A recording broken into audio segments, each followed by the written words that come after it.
Hi friends, welcome to முருகாமா சமையல். இன்றைக்கி வந்து இட்லி, சாம்பார், சட்னி, காலையில் பிரேக்ஃபாஸ்ட்கான ரெசிபி. வாங்க இது எப்படி செய்கிறதுன்னு பார்க்கலாம்.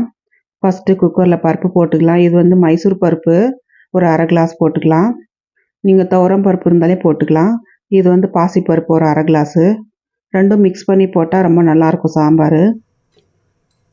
இப்போ பருப்பு நல்லா கழுவிட்டு ஒரு கிளாஸ் தண்ணி ஊற்றிக்கோங்க.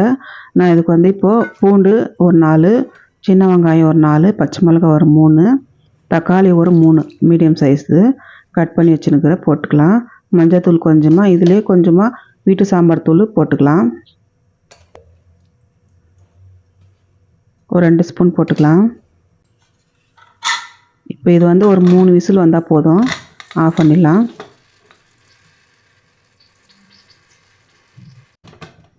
இப்போ 3 விசில் வந்தாச்சு. ஓப்பன் பண்ணி பார்க்கலாம் குக்கரு. பருப்பெல்லாம் நல்லா வெந்திருக்குது.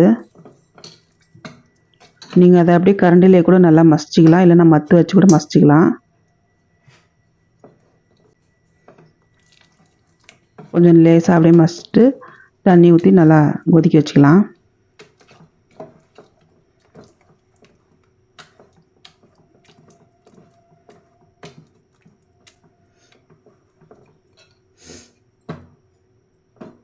இப்போ பருப்பில் நல்லா கடைஞ்ச பிறகு உங்களுக்கு எவ்வளோ தண்ணி வேணுமோ அவ்வளோ ஊற்றி நல்லா கொதிக்க வச்சுக்கணும்.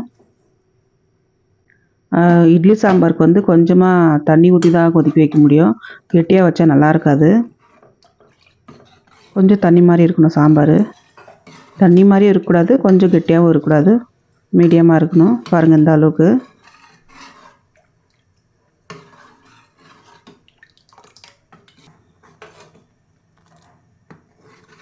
இப்போ இது கொச்சி வருது, மிக்ஸ் பண்ணி விடலாம்.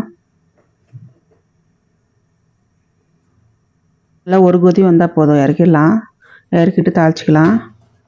நல்லா கொதிக்குது, இப்போ தாளிச்சிக்கலாம்.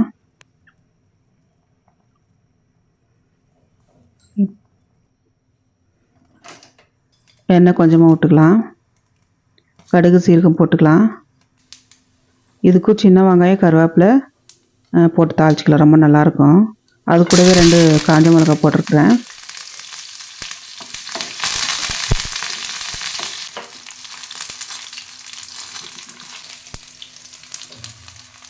இது பருப்பில் ஊற்றிக்கலாம்.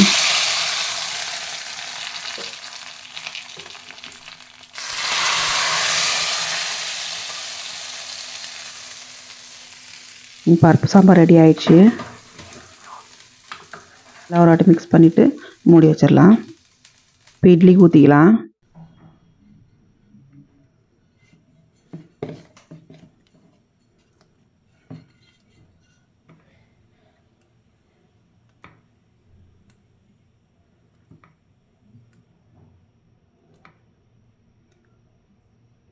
இட்லியோட ரெசிபி நான் போடல, ஆனால் அடுத்தடுத்து வர இதில் போடுறேன் நான்.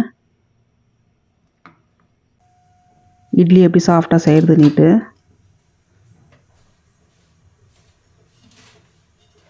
மூடி வச்சிடலாம்.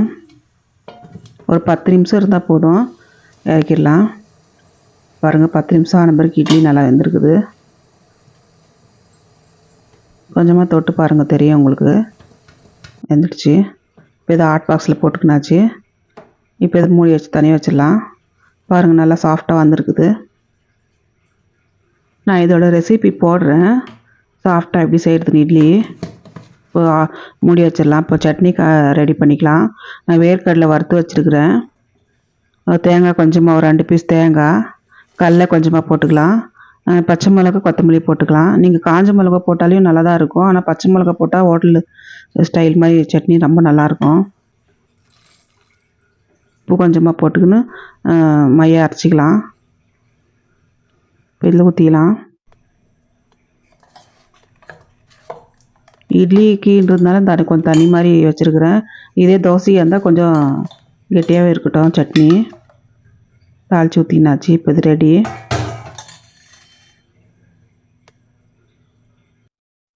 இப்போ இட்லி, சாம்பார், சட்னி ரெடி. நீங்களும் வீட்டில் ட்ரை பண்ணி பாருங்கள். அப்படியே என் சேனலை சப்ஸ்கிரைப் பண்ணுங்கள்.